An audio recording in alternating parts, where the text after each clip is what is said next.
സിനിമാക്കാരല്ലേ. ഭാഗ്യദോഷത്തിന് ഞാൻ സിനിമാ നടിയായില്ലെന്നുള്ള കാര്യം കെവിനൊക്കെ അത് ശരി. ഇതെന്താണ്?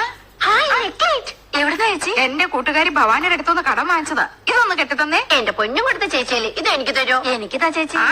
അപ്പൊ രണ്ടുപേർക്കും വേണോ ഇല്ലേ? പേടിക്കേണ്ട, മിലൂസോയിലുണ്ട്. വേഗം തന്നെ DM ചെയ്തോളൂ.